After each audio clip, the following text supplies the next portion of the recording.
Good morning, everyone, or good afternoon, good evening, and good night, depending where you're joining from. My name is Bill Zimmer. I'm VP of Strategy from 360 Live Media. We are a full-service agency that specializes in event strategy, sales, marketing, you name it. If it has to do with events, we do it. And so I'm really excited to share our experience with you today in hopes that we can help drive registrations, increase the impact of your event. I consider anytime I get in a room with folks like yourselves, fellow marketers and event professionals, this is part support group too. So please, yes, share your experiences, questions in the chat or just out loud. I see this as a way for all of us to get a little bit better, smarter, faster. So thanks for joining today. Just a quick level set here. There is a lot going on in events that is changing, and it changes rapidly. We see the state of the industry is that people are just waiting longer and longer to register than ever before. On average, around 20% longer than pre-pandemic, which makes our job as marketers especially difficult because we need to find ways to have people register earlier. So I'm going to touch on that in this session. It's also probably no surprise that our industry partners, exhibitors, sponsors expect more out of our events in terms of ROI, in terms of engaging with the customers that they seek to meet on the show floor or in sessions. And so it's imperative that as we're thinking about event marketing, we don't neglect the other half of the equation. Attendees are huge, and also we need to make sure we address exhibitors and sponsors. And let's not forget about ourselves. If anybody is in event marketing here on the call, you know what it's like. There's a special gene that we have.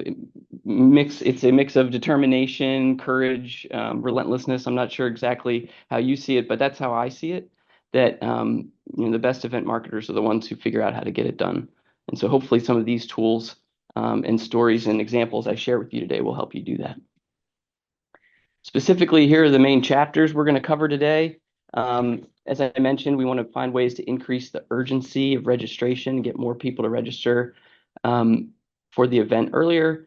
We're going to unpack the event and treat it like a real product, and I'll explain what that means as a product developer.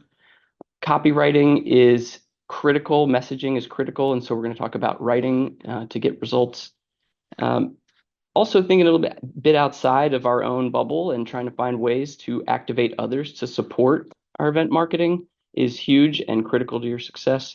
And then overall, just a chance to talk about how to optimize, improve what you're already doing. So that's our scope for the day, and looking forward to jumping in. This is the moment where I just want to pause and remind you that while I have this job to share my insights and experience with you, you have a job too. And I hope that, by showing up today, that means that you're engaged and interested and curious. And so please do stop, ask me questions, put it in the chat, because I want to make sure that you get out, what you put in. This is our definition of marketing. That marketing is a process that creates the conditions for a sale to occur and a relationship to be cultivated over time. I think it's really critical. Words and their meaning are very critical, and understanding that marketing is not just tactics. It's not just we need to send out another email, we need to put out more social posts. Really thinking critically about the process that you have built and are building. Perhaps you have a new team or an evolving team.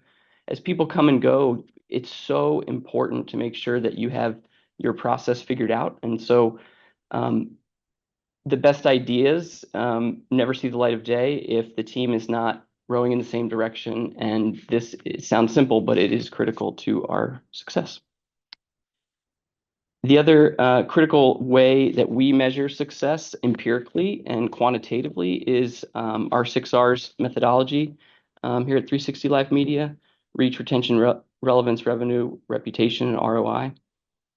When we look at these categories, they help us take some of the subjectivity out of the marketing and the creative and the ideas that we're proposing, because we know we want to track back to certain goals that we can measure and improve upon year over year.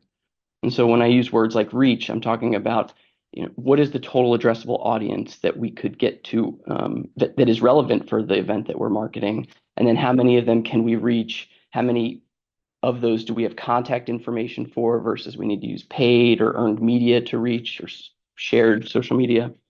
And so these 6 R's are one of the ways that we instill that proven process in terms of marketing, that when everyone's speaking the same language and measured against the same goals, then you can really start to make those tough decisions along the way. So I'd encourage you, if you don't already have an established way of measuring success, that you employ the 6 R's or your version of it to ensure that year over year you're able to track your success factors. Okay, so chapter 1, we're going to talk about increasing the pace of registrations. What you're looking at here is a registration curve, and maybe each of you has stared down your own version of this ramp, this hockey stick curve that inevitably happens over the course of a campaign. This is a redacted example from this year of a 50,000 plus trade show that we led the marketing for. And as you can see, so many people come in that last wave, right? And this is how it feels. It feels maddening to be 6 weeks out from your event and still only have half of your attendees registered. The good news is that people still come to events, and we have 4 or 5 years now since the beginning of that pandemic, we have really come full circle. And as you read now, that business travel's back up and people are attending events, which is great, but people are waiting longer because their time is more valuable to them. As I said, 20% longer than pre-pandemic. And so we're looking for ways to pull this registration curve back earlier and get more people signed up, registered, because when we do, we know that it's easier to talk to exhibitors and sponsors about the audience that they'll reach. And it's easier to motivate more attendees to come because you've got a bigger sample size and proof of concept, and your event is bigger and great. And the more we can do to get people to register earlier, the better. And so I think we all probably ascribe to this, but how do we do that? Well, one way is to institute dynamic pricing. And what you're looking at here is an example where dynamic pricing was not instituted. And by that, I mean prices that increase over the course of the campaign. Sure, I bet everybody on here has an early bird price, an on-site price. Very often that is where it ends, that organizations will go back to the tried and true, put out an early bird price. Sometimes that early bird price expires just a month or so before the event. And so no wonder we see that curve wait until the very last second and then everybody registers. And yet we know as humans that dynamic pricing works in other ways, right? If you ever booked a hotel 6 months in advance versus a week in advance, it's always higher when you wait till the last second. And so why do we allow our event attendees to wait as long as possible when we have food and beverage to think about? We have minimums on hotels. We have a lot of reasons we want people to be registering earlier. So what can we do? We can install dynamic pricing, even though it's not an algorithm that's rapidly changing like perhaps a hotel booking site. We can insert more price increases along the way to drive urgency. As humans, we pay attention to the things that bubble up to the top and are most urgent, and everything else can kind of get pushed to the next day or the next week, and we all have too much to do. Even price-sensitive audiences will behave when you ask them to in terms of making a decision. And so we always recommend more than just 1 or 2 prices for a given event and the marketing campaign. Sure, there are different lengths of campaigns, and sometimes we have a full year to market. Sometimes we have 6 to 8 weeks from start to finish. It depends on the size and the scale, but by and large, there is typically room to add a price in and at a minimum. And it can really, what we've seen is it drives urgency. It drives people to register earlier. Some other more specific and tangible ways that marketing can help drive the registration earlier. Hopefully, many of you have campaigns like abandoned cart campaigns where people have been checking out and you reach out to them with either a special offer or an incentive to complete their registration. Same goes for loyalists. People have come in the past and offering them, a reduced rate or perhaps VIP treatment, something experiential. on site in honor of that loyalty. We need to look at, especially with email, it's not enough to say, let's get that email out the door this week and just send one to everybody that tries to say everything, and then therefore it is not as relevant. And so if we can take the time to build in specific segments and campaigns to the work that we're doing, then we can help, again, accelerate those earlier registrations, and knowing and looking at your own registration curves and seeing where your spikes and your lulls have been, installing ways to get people to take that action earlier. I see some comments that are in the chat. Is there anything, Angela, that I should pause and Yeah, there is answer? actually, Bill. So there was one question from Brittany. Do you post those price increases up front, so that they can see the changes that are expected? And Abs- then there's a comment from Natalia. My colleagues refuse to go. Hold on, sugar. Sorry, to go. My colleagues refuse to go early bird because they say it does not work, even if they never tried it. Do you have any examples when it worked? So there's the two comments, Bill. This is great. So first question, do we post all of the pricing info up front? Yes. Um, and there's a reason for that. What you want is you want to show someone, wow, what a great deal I'm getting now if I'm choosing to buy, because I can see in the future it's $100 more and $200 more and $500 more. And so there is that, everybody likes to get a deal. And so publishing that is one way. But then still what is another way of influencing behavior is to keep those prices on the website even after they've expired. So let's say you have 5 prices for your event and you're on the third price. Gray out the ones that, the earliest early bird and anything that came before, so that people can see, oh my goodness, I missed out on this deal, but I'm still getting one. And so there's a little bit of a peer pressure, or at least, self-imposed urgency there to say, man, I don't want to miss another one of these deadlines. And so it can be we've seen it be a great motivator. And for those who say the early bird won't work, um, perhaps that has something to do with budget. I know that there's a budget line item for how much we're going to make on registration, and if too many people register too early, we're not going to hit our numbers. And I get that whole point. It does not mean that we can't have an early bird. We just need to make sure that whatever that lowest price is one that we're comfortable selling. If everybody came and bought that day, what would we be okay with? I've never seen it happen where an entire event sells out immediately up front like that. But there are ways to guard against that apprehension. If there are other reasons that people would push back, I would say every single event I've seen has had an early bird or more price increases that has been successful. And so 20 years of experience says it works, and it's at least worth a test. When all else fails in marketing, we test something, and we use data on our side. And so I would recommend, at a minimum, maybe on a lower scale or lower stakes, to test it out. I There's see another some other. comment there. Yeah, there's another comment. I'll read it out to you, Bill. Um, okay, so is it a good idea to limit the number of early bird tickets? There is, I would say there's no one answer for any event. Obviously, every industry is a little different. The size of your event matters, the type of audience. So I don't want to say that there's a blanket yes or no to a question like that, but I think it's a good question to ask. I have seen events that will increase the price as tickets are purchased, and so therefore, yes, in a way, they are. It's called bump pricing. If anyone's ever heard of that, you can look it up and see some examples where the organizer is very clear that once we get 1,000 tickets, the next price tier activates, and it could happen in a minute, or it could happen in a week or a month, or however long it takes. And so it's a way, again, of using peer pressure to advance people's or accelerate people's urgency.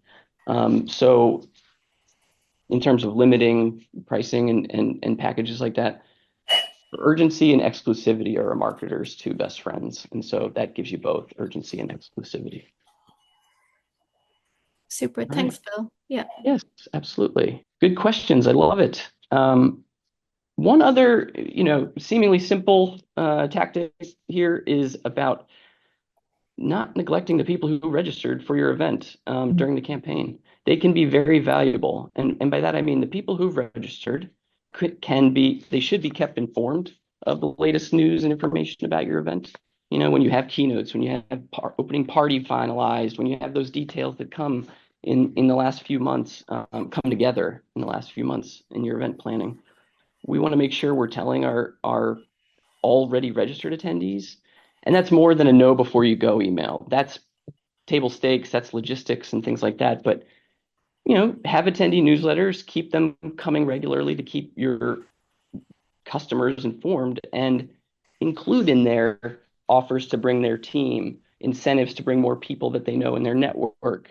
You know, the more sophisticated groups we've worked with will, you know, give a code to an attendee, and if that attendee gets a certain number of people to register, then that person whose code it was gets an enhancement or an upgrade or a ticket to next year. And those are the people you want to take care of, because they're the ones who are, you know, signing up early.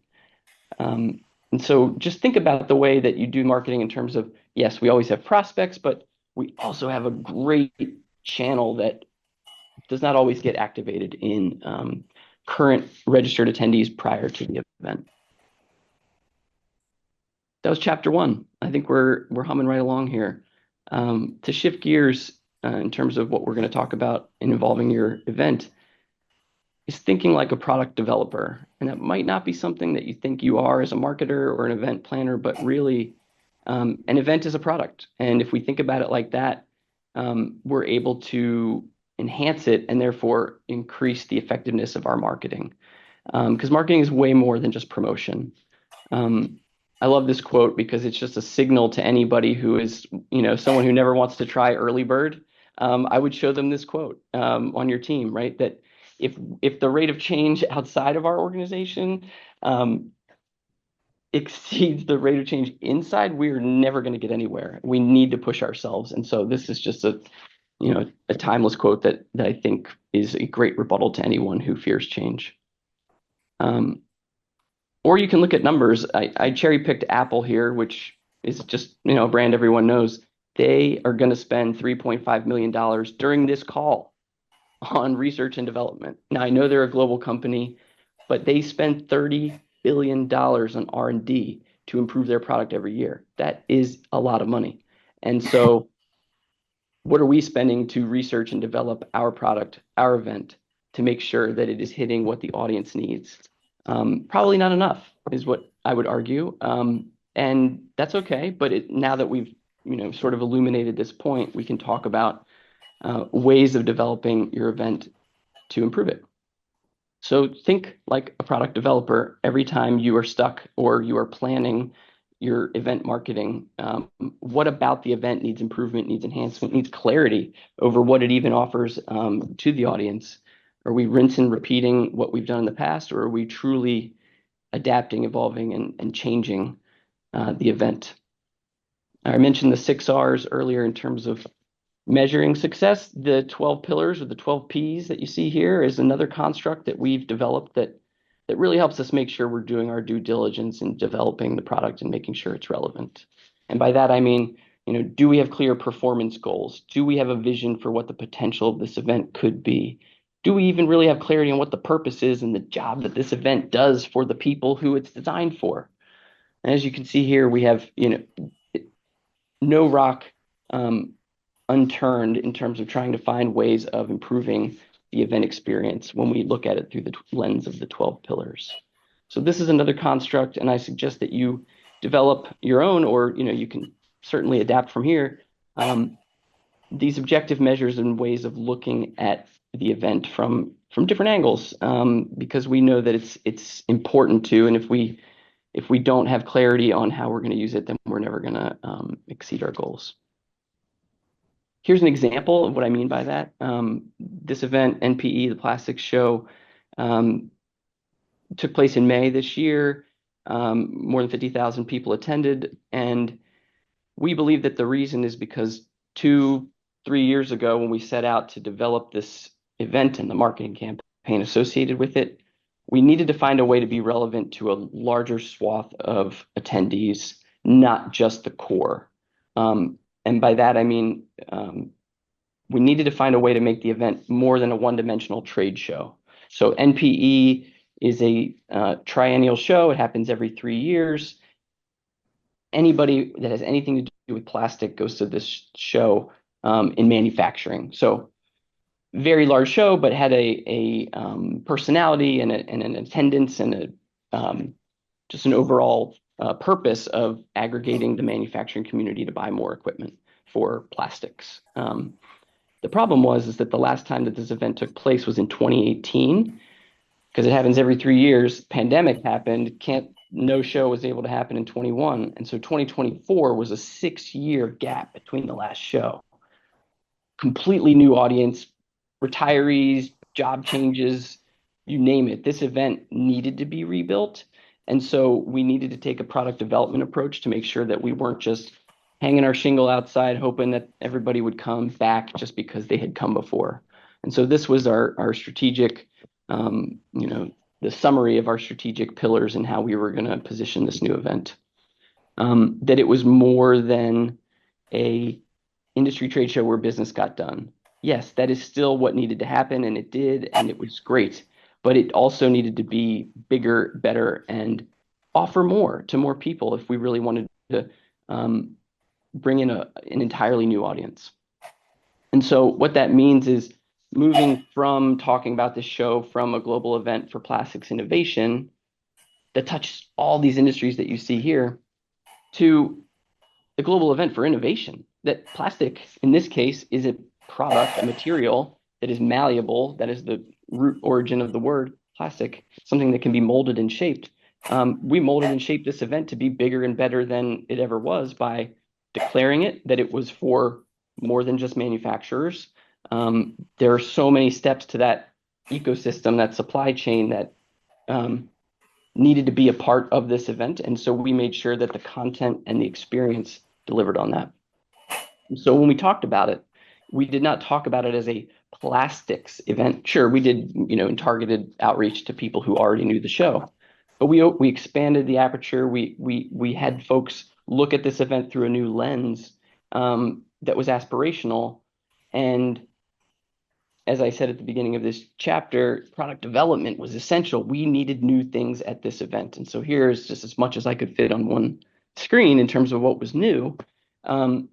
But we needed to prove to ourselves that we were doing something that was genuinely different. And it was informed by research, interviews, qualitative and quantitative research, as well as looking across industries, other verticals, and making sure that the experience was going to offer more than a buy-sell show.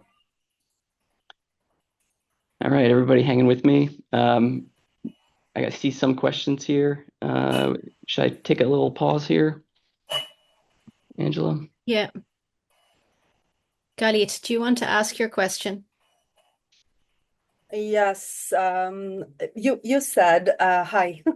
Hi. You said that we have to become like product developers, which I like this way of thinking. And you said we also need to invest more and investigate more, probably do a lot more in order to find which way is will be right to market and in order to have more participants.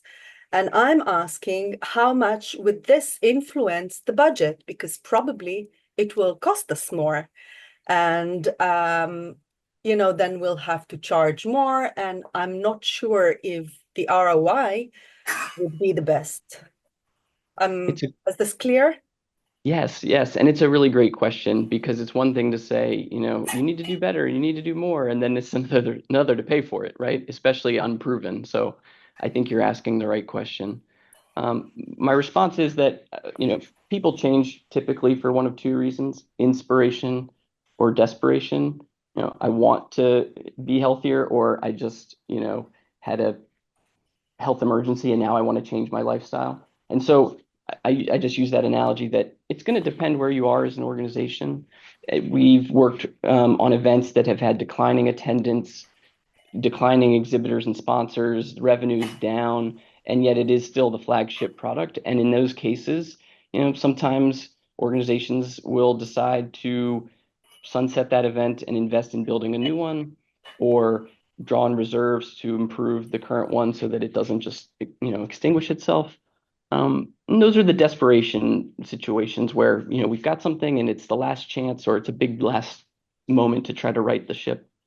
For the inspiration, if you've got a successful event and you've got it going on, and you don't have to break the bank to improve it. A lot could be just done with focus and time and staff, and just really making sure that you are testing things that are demonstrating or signals of improvement. It doesn't have to be an all or nothing.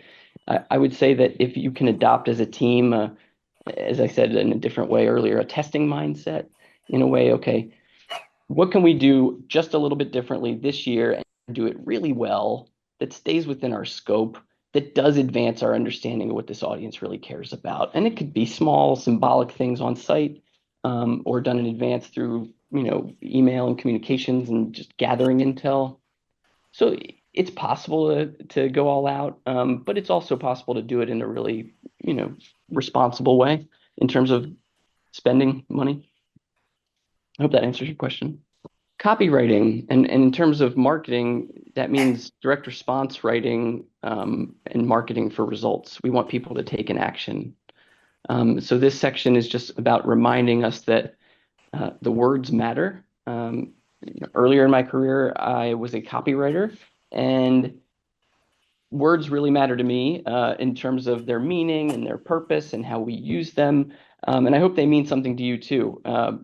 That the decisions we make and the word choice, as you can see here, not only does it establish credibility and grab people's attention, but there are technical reasons to be using the right words that help us get indexed better in search, that convert better, that certain copy on buttons will advance someone more effectively than others. And so there are little tiny ways that the words can matter a lot.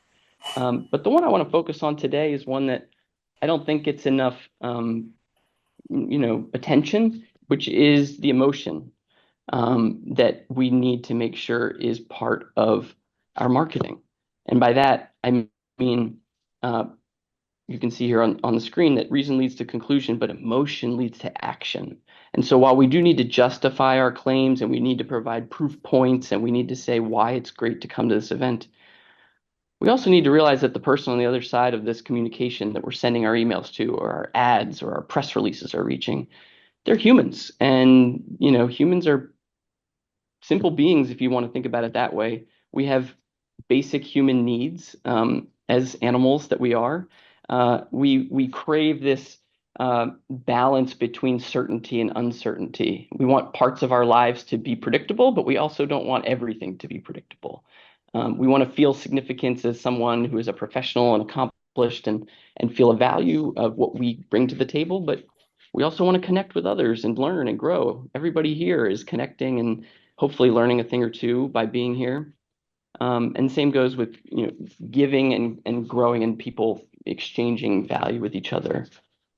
This is a little bit theoretical and high level, but another way to look at this in a more specific way is talking about just these levers that we can pull on when we are writing. What motivates a person, a human person, to do something? They're probably on this page. Meaning when we are crafting messaging and marketing our website and speaking to our audience in video scripts and everything, we need to really take a second and ask, does anybody really want a network?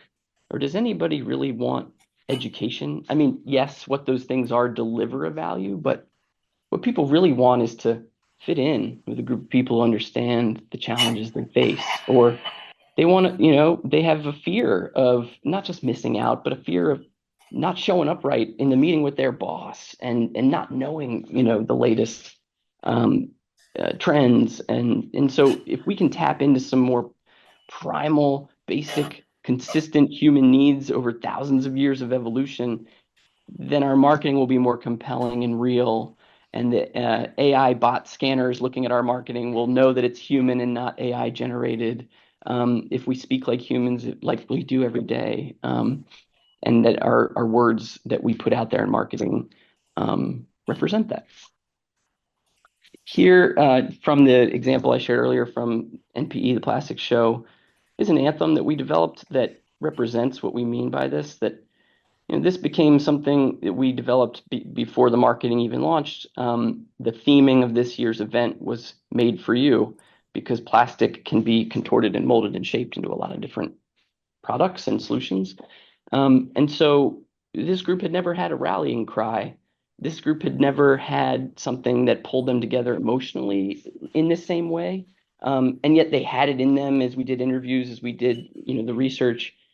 These stories and this way of speaking was woven through and through in their exchanges. But when you went to the website or you look at the marketing, it didn't have that same impact, that gravitas that grabs you, that makes you want to really learn more and get connected with the people who talk like this. And so to some, this seems soft, or this seems, okay, nice, but what kind of impact is that going to drive? I would say arguably a lot. When you're real and when your people are speaking in ways that resonate, people trust you. People believe in your credibility more. They're more confident in what you can offer them.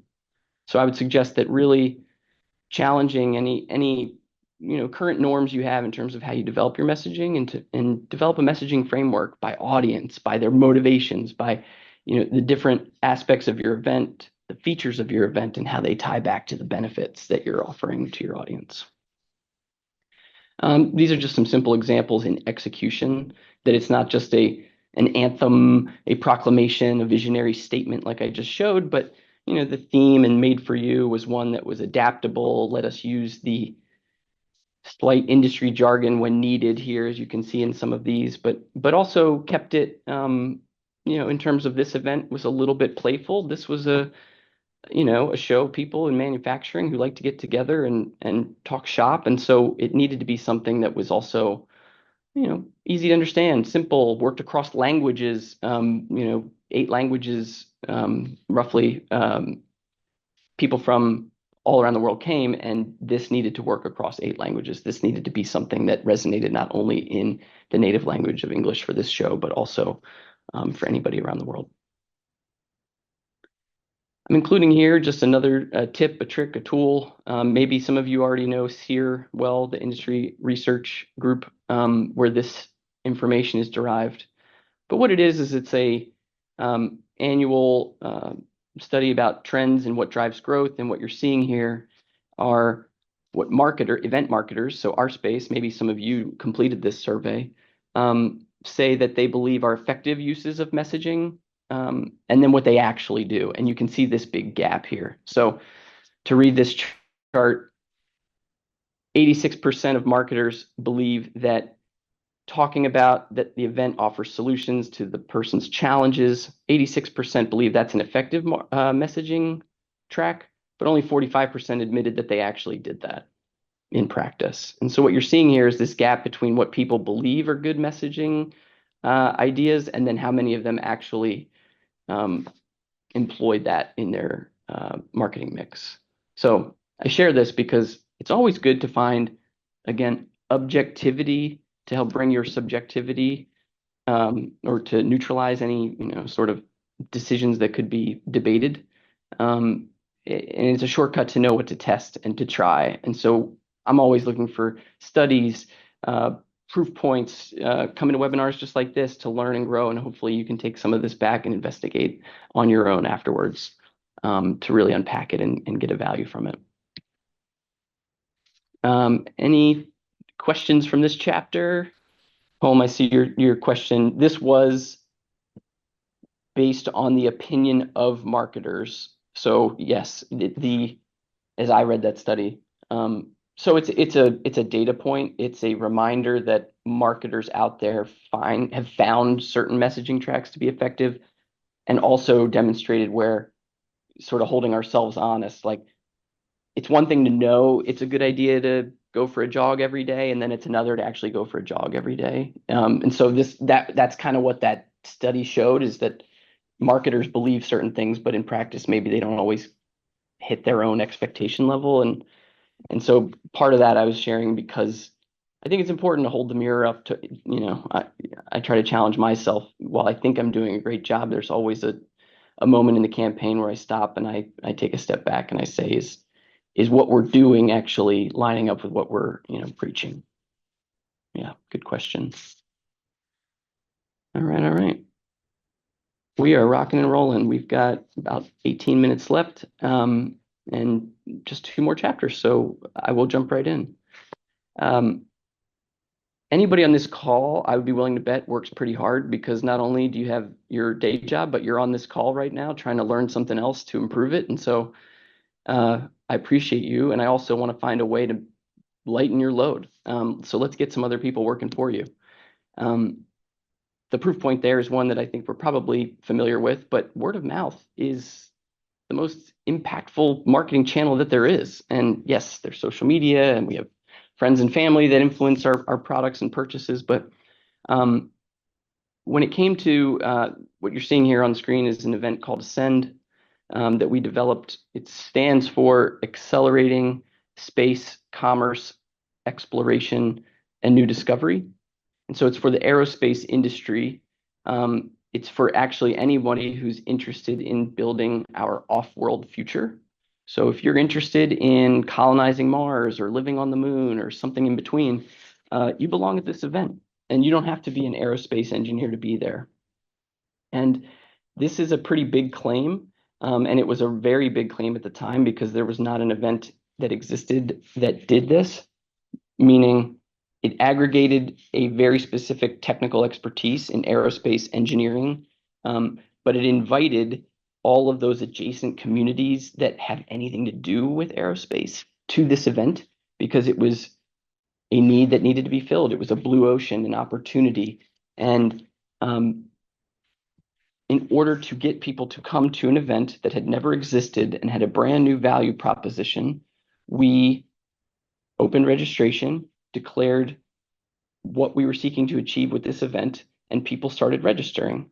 And then we talked to them and we found out their stories. And what we did, as you see here on the website screenshot, we developed a campaign that took these early adopters, these brand ambassadors, and they put their stories out there and put them into marketing. And so what we have here are real attendees before they've even attended an event talking about how great this event will be for them because they have certain things they're trying to achieve.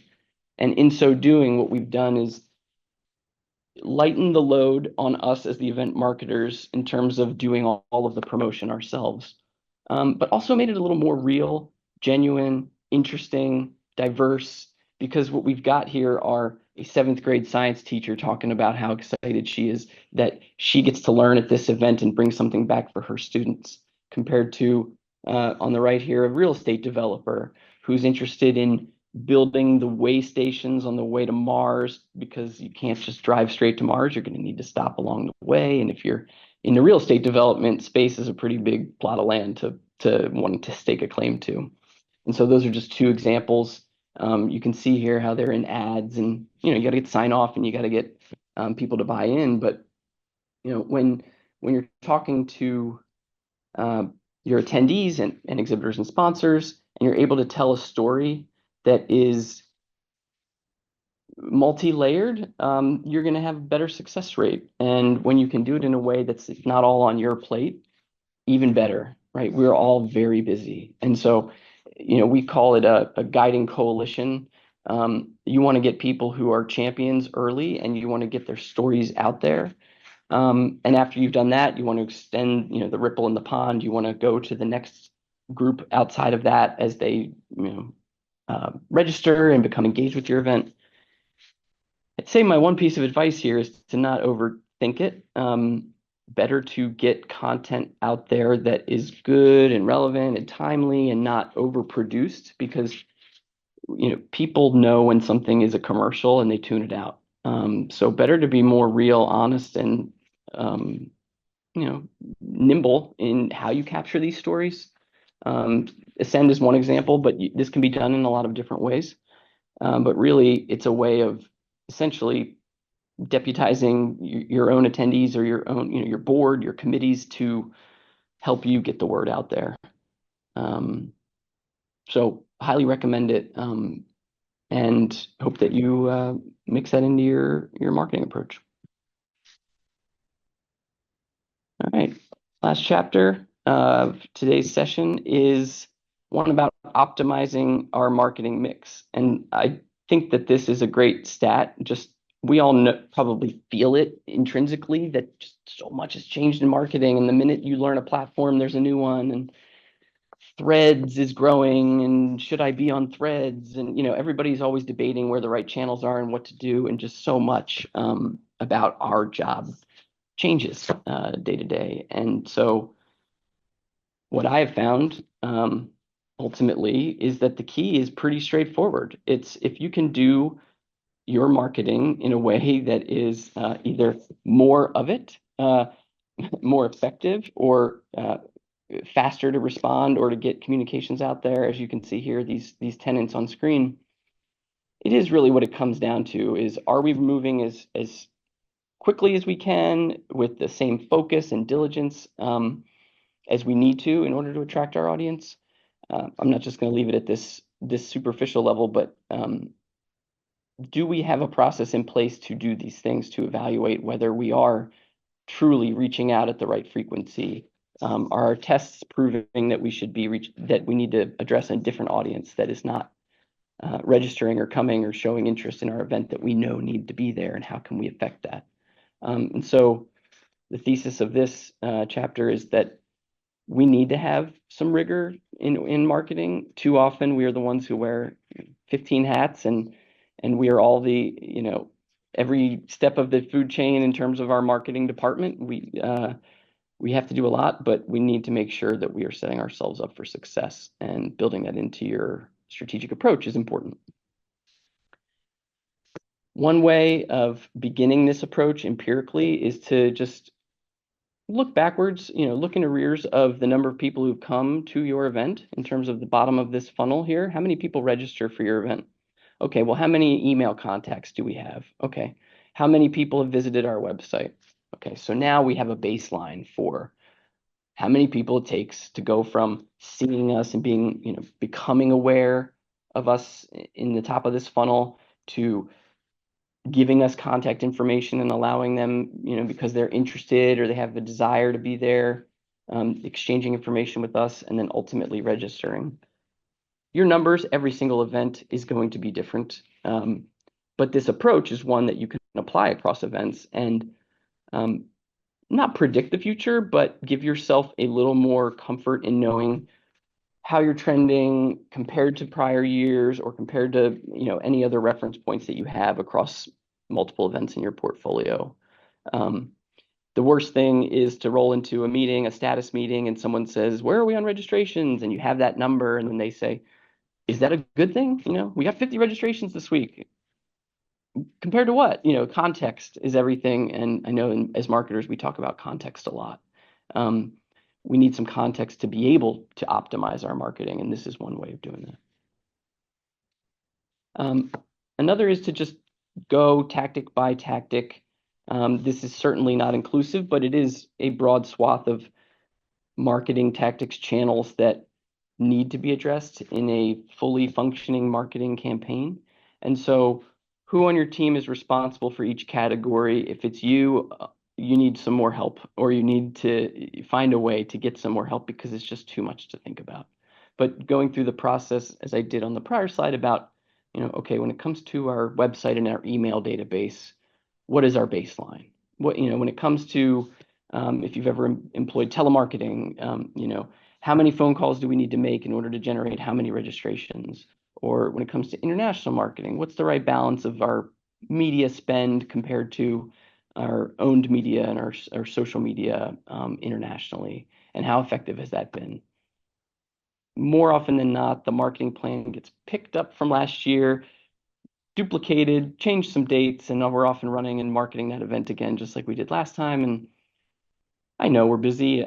We're all doing a lot of things, but this is the kind of work that if you can do it up front or chip away at it along during a campaign, you're going to see some improvements because you paid attention to certain areas of your marketing and you asked the right questions. And so ultimately, that's what I'm suggesting here, is that don't just pick it up, rinse and repeat. I don't think any of you here do, but we certainly need to carry that forward to our colleagues and others who push back against things like, early bird pricing, or do we really need a press release, or I don't know how to do telemarketing. Well, there are firms for that. There are partners you could, work with. There's somebody out there.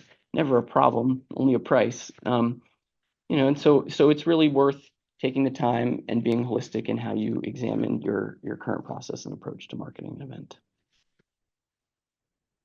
This is a simplified best practice calendar version of how you can plot that out in a way that's expansive and covers all aspects of your event. Is to think about it in phases.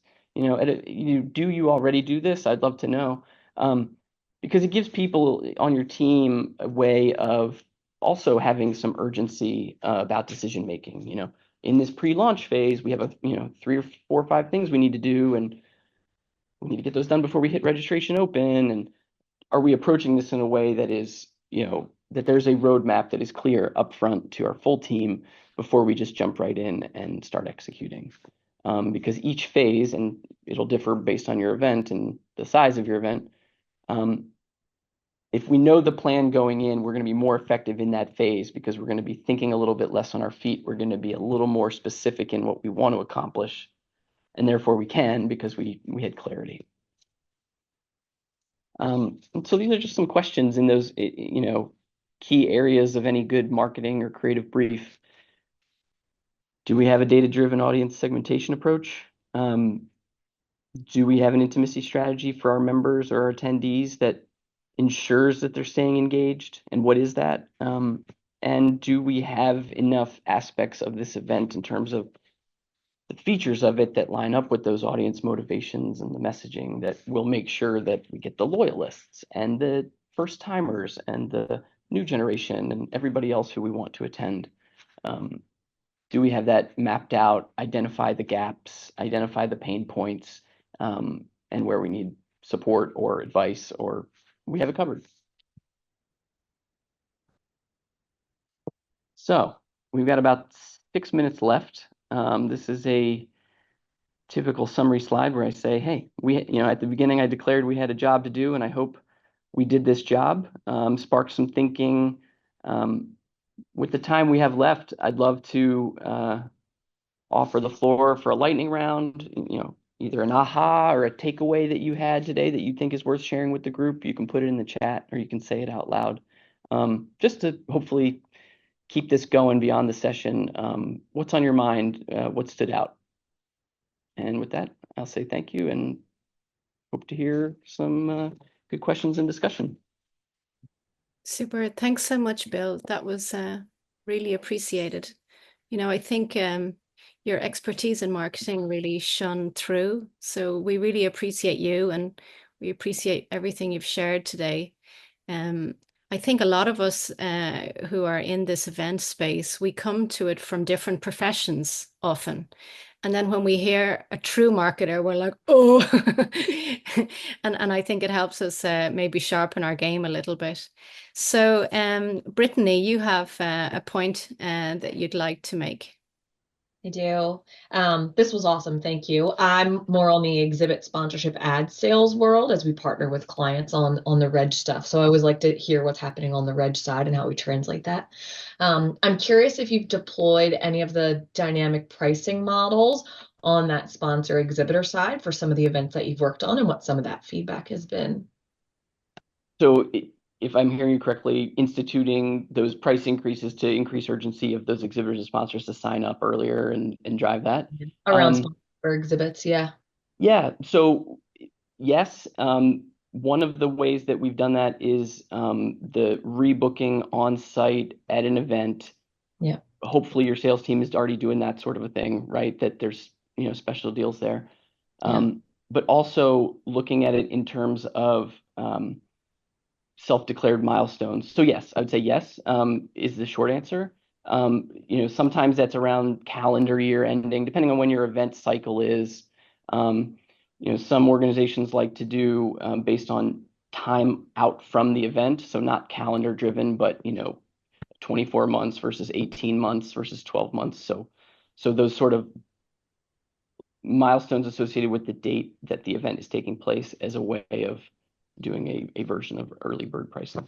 Yeah, it's one of the things that we've been exploring of thinking about dynamic sponsorship pricing as you get closer to the show, because even just like the time and the cost to activate around it. And so I'm seeing a lot of that on the attendee reg side. And I think once events start to accept that of we have dynamic pricing, and when, you know, those first 1,000 seats are filled, we're going to change the price.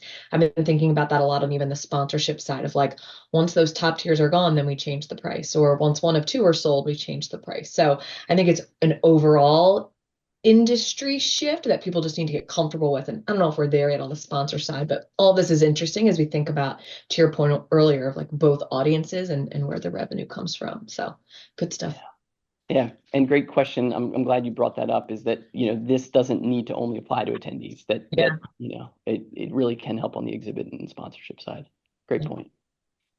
Callum Clark had an interesting point to make.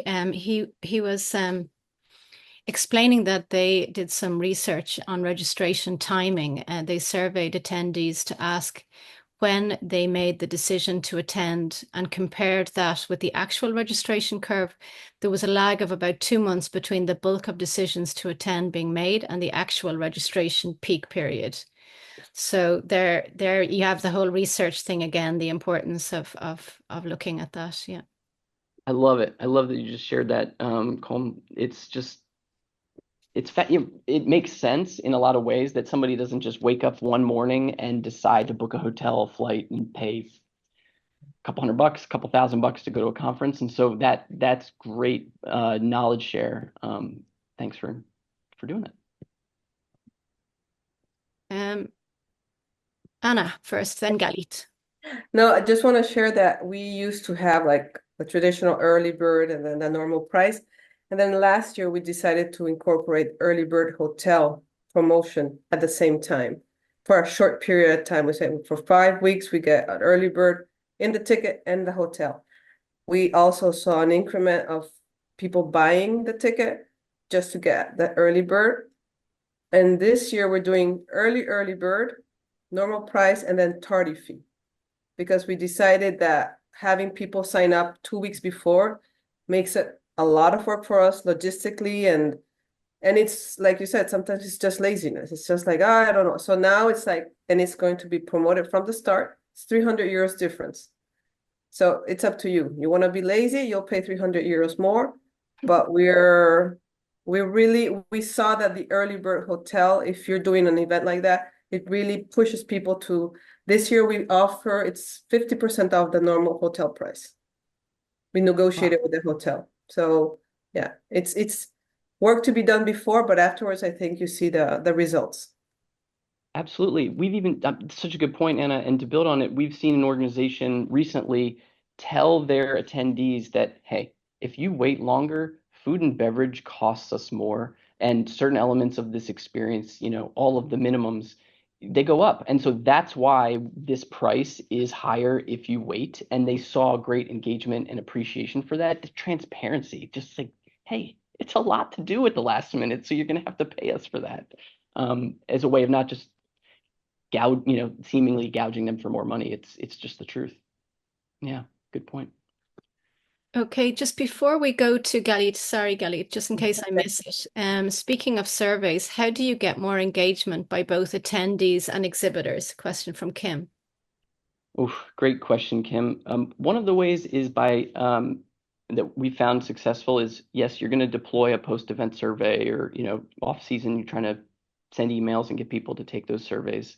But a critical point or way of doing this is to do focus groups with people who are, you know, representative of the different segments that you're seeking to attract or seek more of that segment. And that qualitative informing can do wonders when paired with the surveys. And so while, you know, I'm not sure, besides incentives and repetition and, you know, putting emails and social posts out there and trying to get people to take a survey, if there are many more ways of doing it that way. So then I just look for alternate ways of, you know, can we get 5 to 8 people on a Zoom for 30 minutes or an hour, you know, over the course of a week that represent different groups and have those different focus groups to, you know, talk to the people who are engaging with us. And it's a way to round out that feedback loop. I recognize that it can be a slog sometimes to get people to take those online surveys. Thank you. Thanks, Bill. Over to you, Galit. Thank you. I wanted to ask, let's say we have an event, we have a conference, and the client does not have lists of participants that he wants to distribute the news to. So here in Israel, it's not legal, and I think all over the world, it's not legal to use the lists of other conferences that we have made already. And then I find it that the client really thinks that we are, you know, we can do the magic and bring them over. He's not prepared to work to pay for it. And then we find ourselves in a very bad point, not being able to bring the you know, the capacity, the amount of people and participants they anticipate to have. What would you do then? Sure thing. So it does depend how long out your event is, you know, how long of a runway you have and what you will 2 do. months. 2 months? Yeah, Okay. not a lot of time. There barter partnerships, you know, partner organizations that can help you get your message out. Obviously, one way. Earned media could be a way to, if you have news, product, anything to do with newsworthiness could be done. List rental and that sort of thing. I'd take that off the table. It's just GDPR plus the amount of time you have is not significant. Ideally, it would be a first, I know we don't have this amount of time, but first we would do content marketing, you know, deliver value, make our friends before we need them and before we're asking them to register. By that, I mean, you know, webinars like this, e-guides, downloadable content. That would be the way if you had a longer runway. In the short term, I would try to find as many different groups that you could activate. Exactly Not what necessarily we doing that did, by the way. testimonial. It's exactly what we did, collaborations and stuff, and we're doing our best. We have 3 more weeks to go from today. So cross your fingers for us. Yeah. And then trying some non-traditional times of day, you know, posting social on weekends, evenings. Like, when are you not doing stuff? I would look at, I know that's a pretty simple answer, but I would try to be looking at what you've done and see where you aren't and say, it's not going to hurt to do a resend to people who did not open your email. Resend that email with a different subject line and try to get the same group of people. If you've got a small group, try to hit them up again. Those are just some ideas. I mean, I'd be happy to kick it around more with you in another conversation, but that is a tough spot. And I think the key would be to try to make sure you are doing what it sounds like you're already doing, is looking for other folks and other ways of getting your message out there, not just you. Yeah. Okay. Yeah. Thanks. Super. Absolutely. Thanks again, Bill, just for answering Galit's questions and everybody's questions. Sure. I'm sure we could keep you on there now for another half hour with and pick your brains, but we won't do that to you. Well, Thank you I've again. appreciated the opportunity, and the engagement's great. So I hope you all took something away and have a good rest of your day. Yeah. Okay. Thanks. Thanks, everybody. Have a good afternoon, evening. Bye-bye. Bye. Bye. Bye.